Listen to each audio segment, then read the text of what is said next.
も姉さんと一緒にいたいよ。でもそれなら結婚しなくてもいいんじゃない？僕は姉さんのそばにいるから。しおん。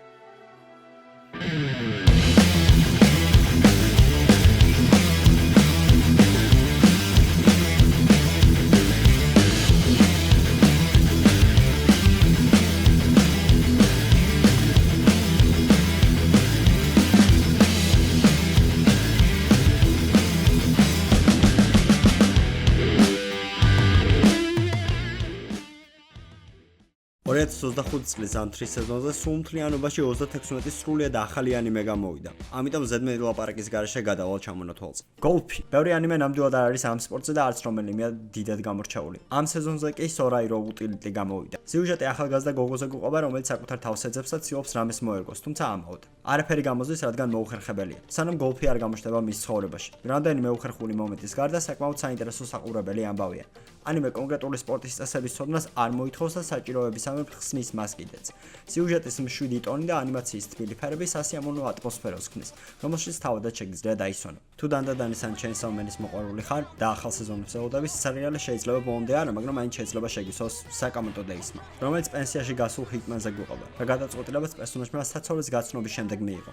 კომედიის, ექშენის და მძიმე ამბების გაერთიანებით დიდად არ ჩამორჩება ზემოთხსენებულ ორ ანიმეს. სიუჟეტი გინტამას ამბავს წააგავს, ამიტომ არც მისი ფანები დარჩებით იმედგაცრუებულები. სიუჟეტი, სადაც პერსონაჟებს მეხსიერება დაკარგული აქვს და სიკვდილის სიცოცხლის მიჯნაზე, Borderlands-ში იმყოფებიან, სადაც მინიშნებით უნდა აღიდგინონ მეხსიერება და გაიხსენონ ვინ იყვნენ და როგორ მოვიდნენ აქამდე. რის შემდეგაც განისჯებიან და ან ერთ მხარეს სწავლენ, ან მეორე. არა, არც Desperate-ზე ვსაუბრობ და არც არის იმ Borderlands-ზე. Tasukare Hotel ახალი ანიმეა, რომელიც უკვე კარგად ნაცნობ ხერხემალს იყენებს სიუჟეტისთვის. მხოლოდ მცირედი განსხვავებებით და იმით, რომ მთავარი პერსონაჟი პატარა საყვარელი გოგოა, რომელსაც გამომძიებლობანას თამაში უყვარს. Fantasy ჟანრის ანიმე, რომელიც ყველაზე სუსტი ძალის მქონე მთავარ პერსონაჟზე გვიყვება, შემფასებელზე. პერსონაჟი კი აღმოაჩენს, რომ სინამდვილეში საერთოდაც ყველაზე ძლიერია, როგორი ორიგინალური ისტორიაა.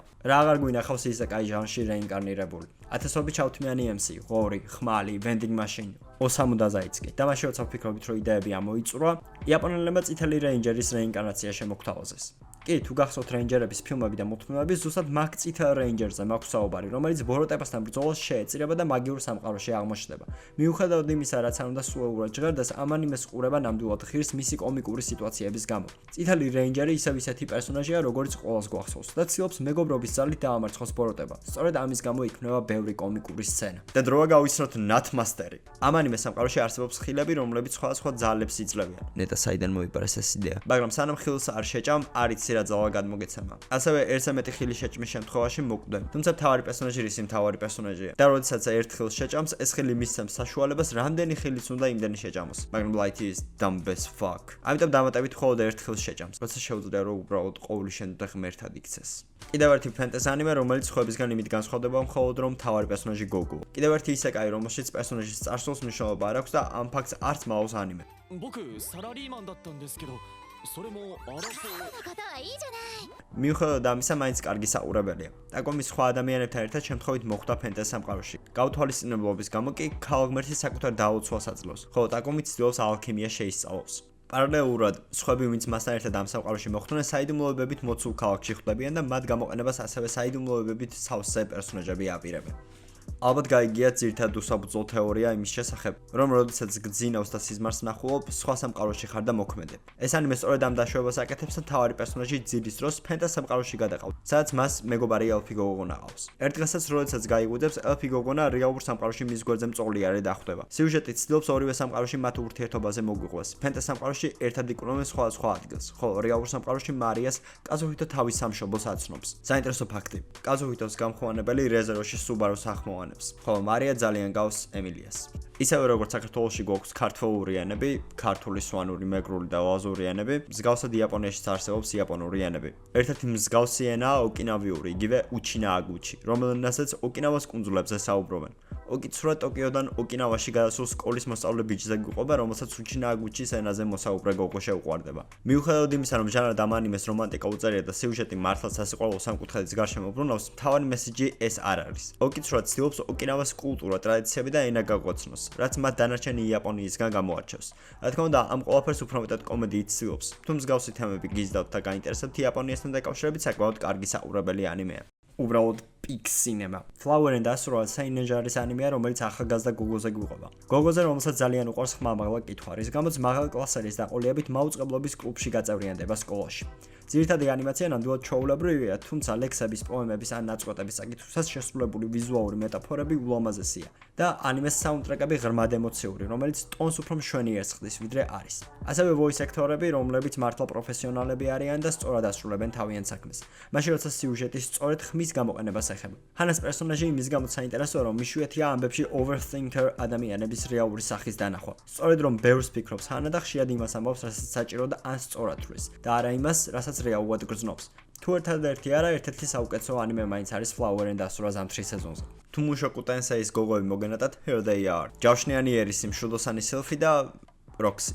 აპარიდა ფენტეზი ჟანრის ანიმეა, რომელიც სტრიმერ გამოქვაბულებში მოგზაურებზე გვიყვება. არა, არ მოგესმათ. როდესაც გამოქვაბულებს აკლეარებენ და boss fight-ები აქვთ, პარალელურად სტრიმავენ. განსაკუთრებული არაფერი, თუმცა ჩემთვის პირველი ეპიზოდის დასაწყისი ალოგიკური და გაუგებარი იყო. მთავარი პერსონაჟი A რანკის ფარტიშია უკვე 5 წელია. თუმცა რატომღაც ამ ჯგუფის წევრები გადაწყვეტენ ბოლო boss fight-ის შემდეგ მთავარი პერსონაჟი დაჩაგრონ და ისევე როგორც მანამდე აკეთებდნენ ნაკლები თანხა გადაუხადონ, ვიდრე თავად იღებენ. ამ ფარტის წევრებიდან ნამდვილად არც ერთ პერსონაჟს ეთყობა, რომ ფრიერენივით 1000 წლეულებით ცხოვრობს და მათთვის 5 წელი არაფერია. მთავარი პერსონაჟი კი ძალიან მნიშვნელოვანი საპორტია. ამდენი წლის განმავლობაში მხარდამხარ იბრძოდნენ და ალბათ რთული წარმოსადგენი ნამდვილად არ არის ამდენჯერ მოუწიათ ერთმანეთზე დაყრდნობა, რომ გადარჩენილიყვნენ. შესაბამისად, კარგი მეგობრებიც უნდა ყოფილიყვნენ. ამიტომ ჩემთვის გაუგებარია, რატომ ექცევიან მთავარ პერსონაჟს ისე თითქოს პირველი დღე რაც შეხვდნენ და ასე უბრალოდ იშორებენ ფარტის საპორტს. რომანტიკის გარდა ყველაფერი. ეს ანიმე ცდილობს, რომ გადაცემის მსხვერპლად ყოფნა გაარომანტიკულოს. მთავარ პერსონაჟ გოგოს 7 წლის ასაკში აიძულებენ საკუთარი სახლი და სასახლეში გადავიდეს, ეტიკეტი ისწავლოს და პრინცზე დაქორწინდეს, რაც მის მთელ პიროვნებას ანგრევს.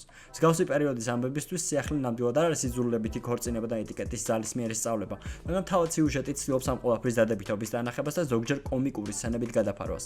ერთადერთი რამ, რაც ამ ყველაფრის შემდეგ მთავარ პერსონაჟს შეეძლო დამართვა და სტოკჰოლმის სინდრომი. რა შეიძლება იყოს ამაზე უარესი, ისევ რომანტიკის ჟანრის ანიმე, რომელიც თითოეულ პროექტზე მომუშავოს ალბათ ფეხებზე ეკიდა. ეპიზოდების უმეტესობა ალბათ სულ რამდენიმე ნახატია. ზოგადად, ანიმეს შექმნის მთავარი მიზეზი დაბალი ბიუჯეტი იყო და ამ მცირე ბიუჯეტს სწორად იყენებდნენ, რომ მაყურებელს არ მოეწყინა. თუმცა Deus Ex Ishtaeshi მაუნდა მინიმალურადაც არ ცდილობს რაიმე მხრივ გასართობი გახადოს ყურება. სიუჟეტს ამბავიც ფაქტობრივად არ აქვს. ჩვეულებრივი ადამიანი, რომელიც ცდილობს კორპორატიულ სამყაროში ცხოვრებას გაუძლოს, რაც არ უნდა საშინელება მოხდეს, ცდილობს პოზიტიური დარჩეს. საინტერესო slice of კიდე ისე კაი. თუ რომელს ჟანრი მოგენატრა, სადაც მთავარი პერსონაჟი გოგო პოპულარულია, ხო ბიჭი ინდიფერენტული და გოგო ცდილობს ბიჭს თავი შეაყვაროს, ოღონდ ისე რომ თან არ შეიმჩნიოს გზნობები, here it is. ხო, თუ ისეთი რომანს ანიმეები მოგენატრათ, სადაც ბიჭი შედარებით აქტიური და თავისუფალია, ხო, გოგო მორცხვი და ამავდროულად სიუჟეტი უფრო მეტად პერსონაჟებზე კონცენტრირდება და არა მხოლოდ მათ ურთიერთობაზე, Honey Lemon Soda-ს შეგიძლიათ რომ უყუროთ. Finally, ნორმალური რომანს ანიმე. ზრდასრული პერსონაჟებით, რომლებიც მართლა ზრდასრულებივით იქცევიან. მიცუია და ტატეიში თანამშრომლები არიან, რომლებაც უკვე გააწყვეტეს, რომ შეყვარებულები გამხდარიყვნენ და 20 ეპიზოდზე არ გაუწელიათ ეს ამბავი. თუმცა არ უნდათ, რომ სხვა თანამშრომლებმა გაიგონ მათი ურთიერთობის შესახებ. ამიტომ ცდილობა სამუშაო დროს ერთმანეთი თავიდან აირიდონ. ამ ანიმეში როგორც ურთიერთობის დაწყება, ასევე მისი განვითარებაც ნორმალური სიჩქარით ხდება. სიუჟეტი უმეტესად სიტუაციური კომედიით შემოიფარგლება, თუმცა ეს პერსონაჟების პიროვნულ ცვლილებებს ხელს არ უშლის. ნეტავ ის რატომ უნდა მოუნდეს ამ ანიმეს ყურება. ბრძოლის სცენებს ცუდი ანიმაცია. აშკარად ავტორს არ ესმის რას ნიშნავს ნით და არც სოციალურობის შიში და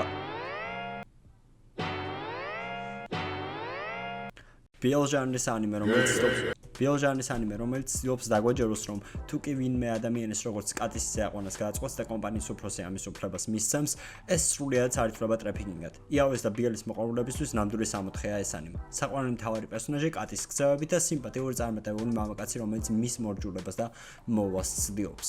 კიდევ ერთი BL ანიმე, რომელიც პედოფილ ვამპირზე გვიყვება, რომელიც ვამპირის 15 წლის ბიჭებს დაასდევს მხოლოდ და ზრდის და ელოდება, როდის გახდებიან 18 წლის რომ შეჭამოს. კოტექსტის დაფარვას კი ანიმე კომედიით ცდილობს. მაპა კიდევ ერთი შესანიშნავი ანიმეთი დაბრუნდა წელს. მიუხედავად იმისა, რომ ისეკაი ჟანრი უკვე ყელშია ამოსული, ამჯერად მაპამ ახლებული საინტერესო და ლამაზი ანიმე შემოგთავაზა ამ ჟანრში. ზენშუ წარმატებულ ანიმატორზე გვიყვება, რომელიც ახალ პროექტზე მუშაობდა, თუმცა გარდაიცვალა და თავისი ბავშვობის საყვარელ ანიმეში ამოყო თავი, რომელიც იმ პერიოდში წარმატებული ვერ გამოდგა. რაც უკვე ახალ საშუალება აქვს ამ ბავშვი თავად იცხოვროს და საჭიროებისამებრ ამბის მიმართულება და მონონები შეცვალოს კიდეც. სხვა ისეკაი ჟანრის ანიმეებისგან ის ფაქტიც გამოარჩევს, რომ როგორც ყველა კარგ ანიმეში დიდი მნიშვნელობა აქვს პერსონაჟის წარსულს და კიდევ ისიც გამოარჩევს, რომ私転生したの？なんで私が？そういうのって引きこもりとかニートとかじゃないの？私キャリアあるし福利厚生ある会社にいたし Project Number 9 სტუდიომ წელს Ekimi House-ის რეინკარნირება შემოგთავაზა პატარა საყვარელ ანიმე გოგოთ. Except მთელი ანიმე მაყურებლის ინტელექტის შეურაცხყოფაა და მეტი არაფერი. Ekimi Takao დიაგნოზირებას გამოძიებულობანას თამაშით ახერხებს. ყველა სხვა პერსონაჟს კი ტვინის მხოლოდ 2 უჯრედი აქვს და საერთოდ არაფრის გაკეთების უნარი არ აქვს Takaos გარეშე. არც სამედიცინო кейსებია საინტერესო, რადგან უმეტეს შემთხვევაში მთავარ პერსონაჟთან მოსული პრობლემა იმ წამსვე იჭრება, რადგან მან ყველაფერი იცის. ერთ-ერთი რამაც შესაძლოა და გაინტერესოთ იშვიათი დაავადებებია, რომლებიც მართლა არსებობს და მხოლოდ ოდნავ არის გაზვიადებული ანიმეში. თუმცა ამას დაზუსტებით ვერ ვიტყვი, რადგან პირადად მე მედიცინაში არაფერი გამეგება და ინფორმაციის წყაროდ Google მაქვს. Truckun is back! და ამჯერად მან 52 წლის დაოჯახებული მამაკაცი თავისი ქალიშვილის საყვარელ ოტომე ჟანრის თამაში გადაისროლა როგორც მთავარი ქალი ბოროტმოქმედი. მიუხედავად იმისა, რომ მთავარი პერსონაჟი მართლაც ცდილობს ბოროტმოქმედის როლი მოირგოს, რადგან აანალიზებს, რომ თამაშია, იმდენად მიჩვეულია მშობლის როლს, რომ თამაშის მთავარ პერსონაჟს როგორც ზედამხედველი და კარგი მეგობარი ესახება, რომლისგანაც ბევრი რამის სწავლა შეუძლია. ანიმე არ ცდილობს საკუთარი სიუჟეტი როგორც სერიოზული ამბავი ისე შემოგვაჩიჩოს. აქედან გამომდინარე, მისი ყურება კიდევ უფრო სასიამოვნოა. ჩვეულებრივი ისეკაი ჟანრის ანიმე, რომელიც გვიყვება პატარა და-ძმაზე, რომლებიც ცდილობენ მაგია შექმნან. რა შეიძლება მოხდეს ცუდი? 私は女の子でシオンは男の子じゃない？ってことはいずれ私が卵を産むのかしら？産まないよ。 მას შემდეგ რაც 2023 წელს ანიმე ვნახე, სადაც ბიჭი საკუთარი ქრაშის ზაღად იქცა და ძალიან ბევრ უხერხულ და უცნაურ მომენტს გადავაყარე ყურებისას, ვიფიქრე, რომ ეს ანიმე იყო ბოლო განვითარება ჰენტაიმდე არ მისული ეჩის. მაგრამ Saberworks სტუდიომ წელს არანაკლები სიუჟეტი შემოგთავაზა. რაინდი, რომელიც ბოროტებას ებრძვის და დამარცხება, პატარა ურჩხულ ბეჰემოტად რეინკარნირდება. თუმცა პატარა ბეჰემოტი ურჩხულები რატომღაც ძალიან გვანან კატებს. მას შემთხვევით ელფი გოგონა იპოვის და შინაურ ცხოველად აიყვანს და ამით იწყება ყოფილი რაინდის თანაცხოვრება სექსუალურ ელფთან როგორც შინაური ცხოველის. Another Pig Cinema. Medalisti, რომელიც ფიგურული სრიალის მოყვარულ 26 წლის ბიჭზე და 11 წლის გოგონაზე გვიყვება. არა, ის არის რაც გონიათ. ბიჭი ამ გოგონას მიზანდასახულობის გამო თავადაც გააწყვეტს საკუთარი თავის განვითარება გააგრძელოს ამ სპორტის კუთხით. ამიტომ გარკვეული მიზეზების გამო მისი მწვრთნელად მოგვევლინება. უბრალოდ შესანიშნავი პერსონაჟების შესანიშნავი კავშირით, რომლებიც საკუთარი ოცნებების ასრულებას ცდილობენ, რომელი გზაც ვარდისფროცლებით ნამდვილად არის მოფენილი. ყველაფერი აქვს ამ ამბავს, რაც მსგავს ჟანრში სიუჟეტს უნდა კონდეს. სასაცილოა სატირალიც, უბრალოდ ემოციურიც და საინტერესოც. და Fairy Tail-ის, ანუ ნაცოს ახალი ამბავი. ეს Fairy Tail არ არის. Digimon-ის. არც Digimon-ია. აუი, Ruby. თუ კი რომელიმე მაინც გინახავთ, ან ოდნავი წარმოდგენა მაინც გაქვთ, შეგიძლიათ ჩათვალოთ, რომ ფარმაგიას უკვე ნახეთ და ასე ჯობს დატოვოთ. ვიდრე ამ ანიმეს CGI კადრები ნახოთ, რომელიც 2016 წლის Berserk-ს გაახსენებთ.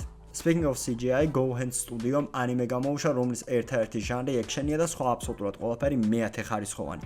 იმდენად უდავად მხოლოდ ექშენზე კონცენტრირება, რომ ოპენინგის დასაწერად ბენდი ჰანებიეც კი მოიწვიეს. Fucking banger all. ძალიან ლამაზი ფერები, მართლა გაცოცხლებული ექშენი და ექშენთან ერთად ბევრი მოძრავი ძუძუები. ყველა პერსონაჟი ამ ანიმეში გოგოა და თუ კი ანიმე ტაიპი გაქვს, აუცილებლად იპოვი მომენტარი რილიზში. კიდევ ერთი ისეკაი ანიმე, რომელიც შეიძლება და უბრალოდ ფენტეზი ყოფილიყო, რადგან არაფერში სჭირდება ამბავს რეინკარნირება. აქაც მთავარი პერსონაჟი უსაზღვრო ძლიერი და ყველა გოგო პერსონაჟს უნდა რომ მისი მონა იყოს. უფებლატი. მახსოვს ამ მაგის საკითხვა როცადე პირველად. მაშინ ჯერ კიდევ შეუჩვეული ვიყავი მანგების კითხვას და ამიტომ მალევე შევეშვი. მიუხედავად ამისა, მაინც აღფრთოვანებული ვიყავი იმით, რაც წავიკითხე. თუმცა არც წლების შემდეგ გამიგრძელებია მისი კითხვა. უფებლატის მანგას ბევრი პრობლემა ჰქონდა გამოშვებასთან დაკავშირებით. Dark Fantasy ჟანრის seinen manga გახლავთ და შესაბამისად ბევრი უმსგავსობის, გაუპატიურების, კონუპირებული ეკლესიის ტრაფიკინგის, სხეულით ვაჭრობის და ასე შემდეგ ჩვენება უწევდა ავტორს. რასცენებით საკმაოდ გრაფიკული იყო. ამიტომ რამდენჯერმე მოუწია გამომცემლობის შეცვლა. წელს კი ამ მანგის ანიმე ადაპტაციაც მივიღეთ. ამბავი რომ დავავიწროვო ძალიან ჰგავს Berserk-ს. იქიდან გამომდინარე რომ მთავარი პერსონაჟის მიზანი მსოფლიოში აღიარებული გმირთა შვიდეულის დახოცვა, რომლებიც მანამდე მისი მეგობრები და თანამებრძოლები იყვნენ და უღალატეს. სხვა მეგობრები მოუკლეს და მისი მოკლაც სცადეს. ისევე როგორც გაცის შემთხვევაშია ჰენდის წევრების დახოცვა მიზანი. ანიმემ გროტესკული სცენები დააბალანსა და შედარებით მისაღები გახადა ყველა ასაკის მაყურებლისთვის. ვერ ვიტყვი რომ ეს ცვლილებები დადებითი მოვლენაა, რადგან სიუჟეტის ტონი ამის გამო საკმაოდ განსხვავდება ანიმესა და მანგას შორის. თუმცა Dark Fantasy-ის მოყვარულებს, რომელთაც მანგის კითხვა არ გიყვართ, მაინც გირჩევთ რომ მისცეთ ამ ანიმეს შანსი. რა არის 40 წელს გადაცილებული მარტოხელა ქალის ოცნება, რომელიც 15 კატასთან ერთად ცხოვრობს? ეს ანიმე. Promise of Wizard ისეკაი ჟანრის გახავთ, სადაც მთავარი პერსონაჟი გოგო როგორც თითქმის ყველა სხვა ისეკაი ანიმეში სხვა სამყაროში მოხდება, როგორც რჩეული და გადამრჩენელი. საქმე იმაშია, რომ აკირას მხოლოდ ერთი რამ ახასიათებს. კატები უყვარს. ამ სამყაროში კი თითქმის ყველა სხვა პერსონაჟი ჯადოქარი ბიჭია, რომელსაც კატის თვისებები აქვს. ამბავი 40 წლის კაცი, რომელსაც გლოვოს კურიერი მეორე სამყაროში გადაყვა. Yep, ეს 40 წლის კაცი ონლაინ მაღაზიის აპლიკაციით შუა საუკუნეების მაგიურ სამყაროში მოხვდა და ცდილობს სარჭების გაყიდვით ვაჭრობაში საკუთარი თავი დაემკვიდროს. Well, არც ეს ანიმე განსხვავდება სხვა ისეკაიებისგან. თუმცა მნიშვნელოვანი ფაქტია ის, რომ ამბავი წამს არ კარგავს და უაზროდ უკვე ნანახ სიუჟეტებს წუთებზე არ წელავს. ამ ანიმეს ერთ ეპიზოდში ბევრად მეტი რამ ხდება, ვიდრე 90% ისეკაი ჟანრის ანიმეების 5 ეპიზოდში. OG anime ფანებს გემახსოვრებათ ანიმე სახელად Nisekoi, რომელშიც მთავარი პერსონაჟები გოგო და ბიჭი იძულებულები არიან ერთმანეთზე იქორწინონ, მაგრამ ამ ორს ერთმანეთი არ მოსწონთ. ზოგ შემთხვევაში ეზიზღებათ კიდეც. თუმცა სიუჟეტის განვითარებასთან ერთად მათ ერთმანეთის მიმართ გრძნობები უჩნდებათ. ძალიან ბევრი ანიმე უკვე მსგავსი ამბით და ზუსტად იგივე სხვება კურაკონიც. თუმცა ახალს არაფერს გვთავაზობს და კლიშეებით ავსებს ისევ სიუჟეტს, როგორც უმეტესი მსგავსი ანიმე. სულ ეს იყო. კიდევ ერთი ანიმეა Itsuka ne Watashi Yori. თუმცა სულ 2 წუთიანია ეს ანიმე და YouTube-ზე დევს და შეგიძლიათ თავად ნახოთ. მადლობა ყველას, ვინც ვიდეოს მომდა უყურეთ. მართლა ძალიან დიდი ხანი დამჭირდა ამ ვიდეოს გასაკეთებლად. უმეტესად ამდენი ანიმე საყურებლად. ასე რომ თუ მოგეწონათ, დალაიქეთ ვიდეო და თუ ჯერ გამოწერილი არ გაქვთ ჩემი არხი, გამოიწერეთ. მომავალ შეხვედრამდე.